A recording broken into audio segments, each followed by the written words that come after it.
So I'm taking 3 legendary chefs and 3 of their roast chicken recipes, putting them up against each other, head to head. You'll find out which one is the best. This is feeling like a cage match. It's a cage match. Hello everyone, welcome back to my home. Get comfy, but not too comfy. I want you on the edge of your seat. It's a chicken cage match, anything goes. How many variations of a roast chicken can there possibly be? That is a great question, thanks for asking it. Well, you can switch up the technique, I guess. Simplify a step, perhaps. Add a special ingredient, like ketchup. What? Anything goes. See, this is the sequel of my first roast chicken cage match. Last time, Julia Child had me basting the bird with butter and rotating like it was on a rotisserie. Marcella Hazan, full minimalist with lemons. Thomas Keller, yeah, it was a 2-day journey, brined the chicken the day before. So what will the chefs bring today? Well, first one, Jacques Pépin. Classically trained, absolute trailblazing French chef, still doing his thing in his 90s on YouTube. So I hope that's not where my future leads me. I'd like to retire. Next up, Anthony Bourdain. Tony, he's got French recipes too. He just has a different approach to them than this. So that should be interesting, as will this. Fork in the road, wild card, Marco Pierre White. Most intrigued about this recipe, / concerned, ketchup. Yeah, and yes, he did make Gordon Ramsay cry. He made himself cry. But I feel like that would never happen if it was Jacques Pépin. He'd have his ass on a spit. Okay, well, I'm playing with my books again. So the rules are simple. I follow the recipes as closely as possible. Well, as much as my lacking ability allows. May the best bird win. Break. This episode is sponsored by Ritual. It is your source for daily vitamins, magnesium, protein. They got their Mother's Day sale going on right now with up to 35% off. If you ever wanted to give this a try, now is your time to pounce. I got a few of their products in my rotation. The protein shake, the multivitamin, Magnesium Plus. That one specifically is a blend of magnesium and tart cherry powder, and it's designed to support things like mind relaxation, sleep quality, and muscle recovery. See, magnesium is an essential nutrient involved in hundreds of processes in the body, and this form is designed to be more bioavailable and gentle on the stomach. Then you got the tart cherry in here, which has been studied for sleep quality, muscle relaxation. So that's why it's in there. And it tastes like cherry juice with like 99% less sugar and fewer calories. What I like about Ritual is that they're very transparent about their ingredients, so you can actually see where everything's coming from and not try to decode what the side of the packaging is telling you. And everything is third-party tested, which is always reassuring. So if you've been curious about magnesium, or you just want to try something else from Ritual's roster, now is the time. You can use the link in the description, and the code ANTICHEF get you up to 35% off. Thank you, Ritual. I gotta get back to this match. Round 1, Jacques Pépin and the Essential Pépin Cookbook. So Jacques Pépin has the most simple, straightforward, bare bones recipe I've ever laid my eyes on when it comes to roast chicken. Now the key to this recipe is it's gonna be roasting on a high temperature, and that's gonna crisp up the skin and protect the flesh, keep it moist. Other than that, there's not a whole lot of steps. I don't even have to truss the bird. Truss it, you know, to tie it up. I don't have to do that. He doesn't need me to do that. I'm gonna season the inside of the cavity with around ½ teaspoon of salt. All right, this is my hack for when I want pepper and I don't wanna wash my hand because the fingertips are covered in chicken juices. I just crack the pepper up in my palm. I've trademarked this technique. ½ teaspoon of pepper into the cavity. Shake it all about. Yeah, hokey pokey. Sprinkle a little salt on the skin and get some pepper on there too. I use the brazier for my roasting pan. In goes a tablespoon of olive oil. Hot but not smoking. Chicken goes on its side. Stay on its side. Chicken. This is like a medium-high heat. I'm just gonna leave the chicken, look, it's vegging. It's gonna veg there for 2.5 minutes. Flip it to the other side, another 2.5 minutes. Woo! This oven is hot, 425 degrees Fahrenheit. I gotta keep the chicken on its side, uncovered for 20 minutes. Good luck. 20 minutes, woo! Holy, I think that skin is stuck to that.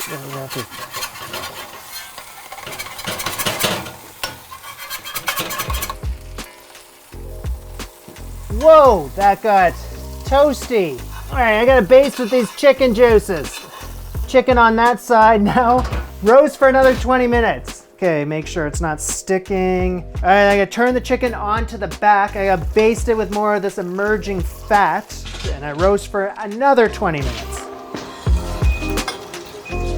That bird is cooked. Oh, bring that over. The color on that chicken looks absolutely incredible. He says that you could use an instant read thermometer if you wanted to check the temperature of this, but he also says that if you roasted enough chickens in your day, and I have by now, you know when it's done just by the look and the feel, and this one is 100% done. So, okay. You need a platter. Lift the chicken up, and I keep it breast side down, and having it like that's going to keep the meat moist. I need something. Pour the drippings into whatever. All the other stuff needs to be deglazed, so I'm gonna go over here. Heat back on. Once that's sizzling again, add in some water. Scrape up all this good stuff here. Loosening and melting the solidified juices. Add those in with the other pan stuff, but I don't want all those chunky bits. Once you give it a little moment, the fat rises to the top, and then I can remove most of it, not all of it. Fat, flavorful fat. I want to keep some of that. Hell yeah. I'm gonna flip it over. I'll do a quick order up before I carve it.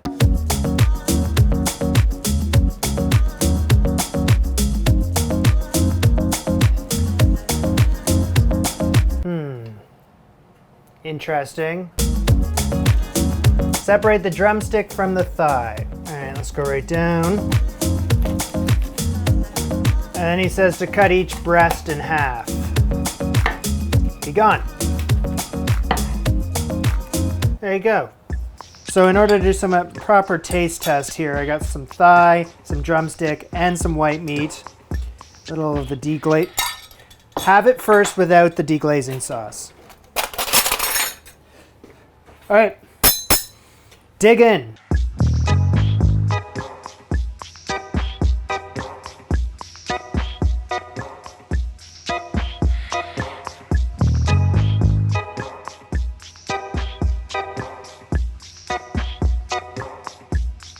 Try some of that deglazing sauce too.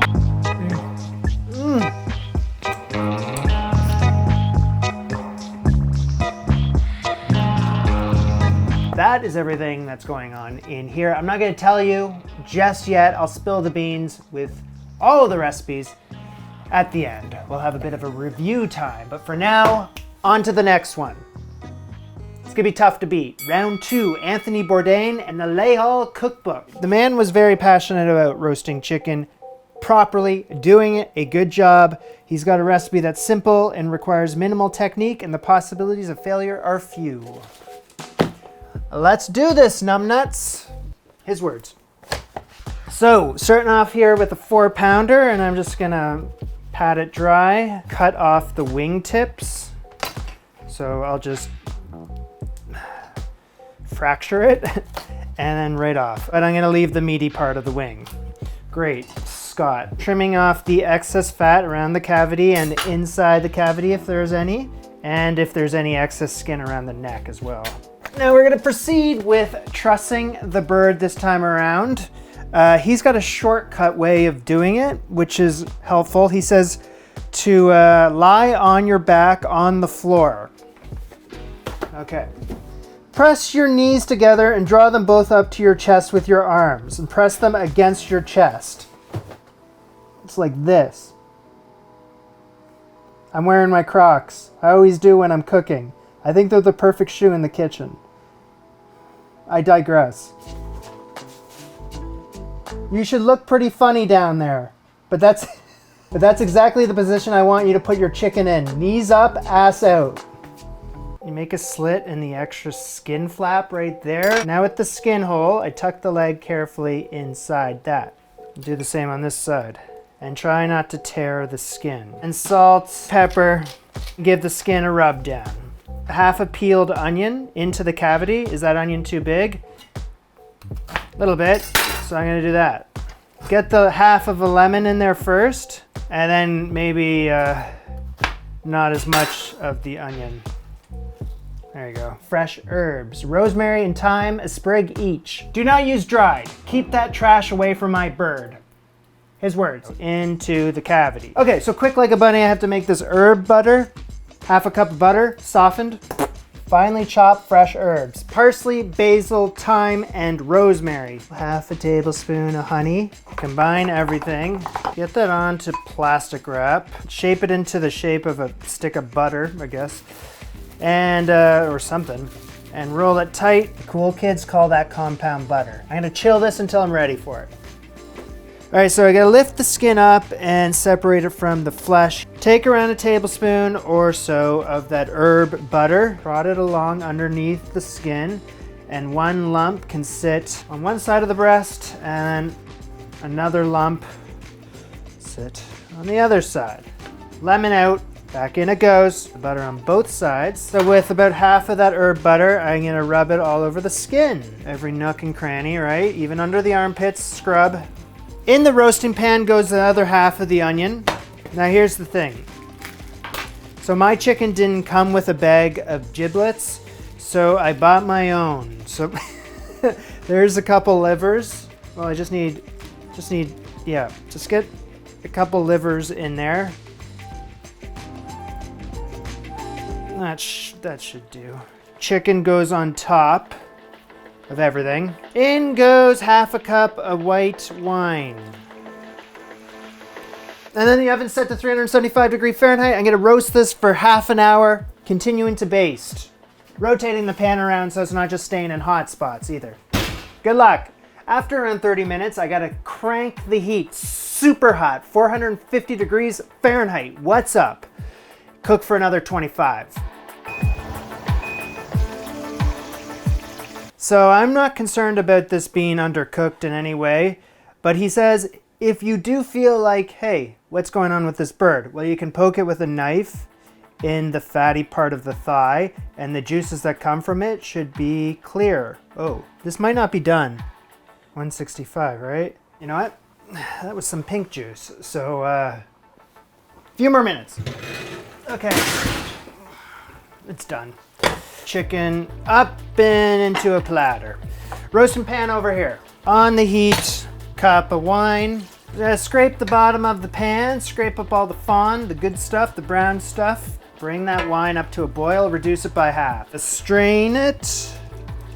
Add in the remaining herb butter. Swirl that in. It's a little chopped parsley and salt and pepper. Pour that into this. All right, and now that the chicken's been resting for around 10 minutes, I gotta get some chicken juices that I think have a good spot in that sauce.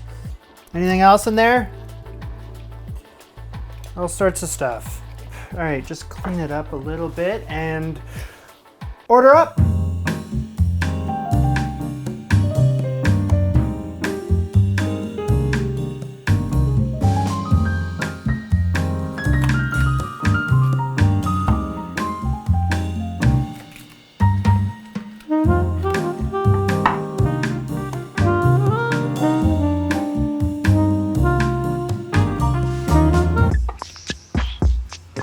Sauce, my God, the sauce. That's a juicy drumstick. Okay.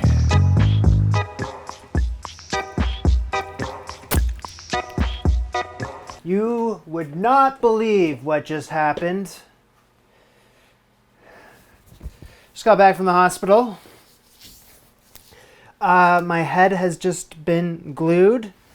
I thought I heard the doorbell, so I stopped everything and I started running up the steps because I'm in a basement and it's low ceilings. And the steps has this one area where it goes low to high. Forgot about that. The show must go on. Final round, Marco Pierre White. 3-star chef makes it simple, Marco made easy. Okay, so this recipe has caught my attention rather splendidly. Roast chicken ketchup with fresh herbs. Ketchup on a roast chicken. It has earned a spot in this cage match because of that. Incoming bird. Any giblets in this one? No giblets in any of them today. All right, so just patting the chicken dry. That's my call, but I did that with the other 2 recipes. It was my call then too, so still my call. And you know what's interesting about this recipe, and in fact, all the recipes, minus Bourdain's slightly, no trussing with any of the birds. I mean, I did go on the floor and give you that demonstration, but there has been no trussing with like a needle and twine.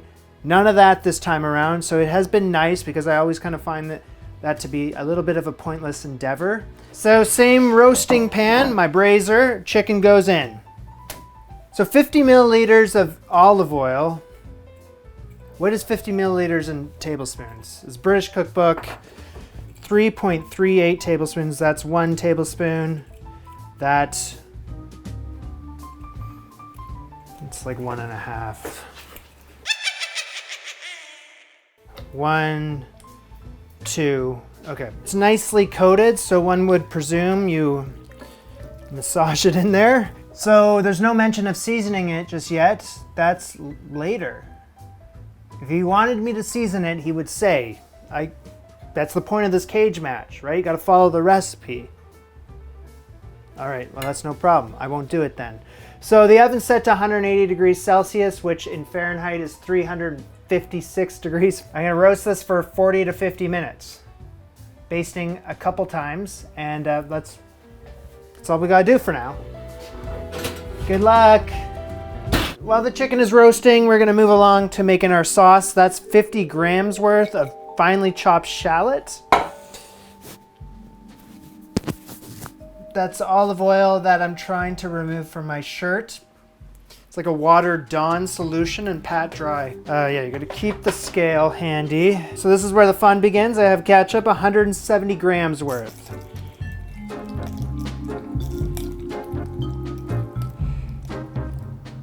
Say around like what, 3/4 cup worth? There's some fresh chives. These scissors are for herbs. I need them finely chopped. Around a tablespoon worth of that. Fresh tarragon. I'm gonna take just the leaves. And it goes. He says some chervil, which is something you can't find around these parts. Believe me, I've tried, but it's basically just parsley. It's like a French parsley, right? I don't want to get into it because I've done so before and it's a dark hole. Just a tablespoon, that's way too much.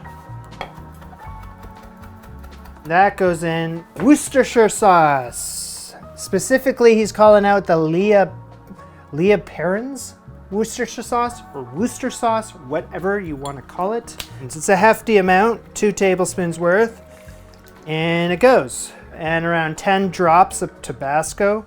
1, 2, 3, 4, 5, 6, 7, 8, 9, 10. Okay, those are big drops, but I think it's gonna be worth it. As well as 2 tablespoons of white wine vinegar. 150 milliliters of extra virgin olive oil.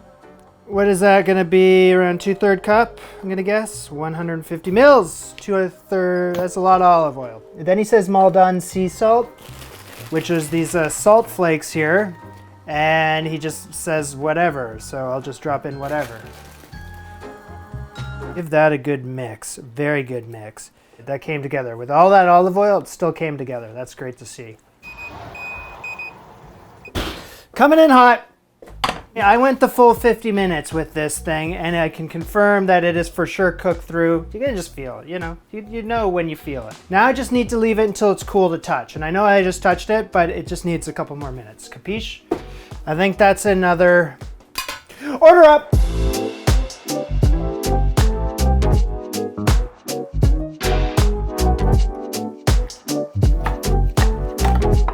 Spoon the sauce over the meat. Probably enough. And then your choice of fresh herbs. How about some parsley and some chives?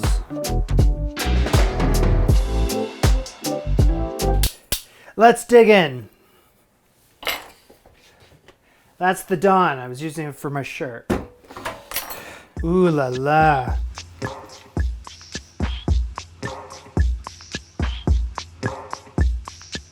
There's something very special about this sauce.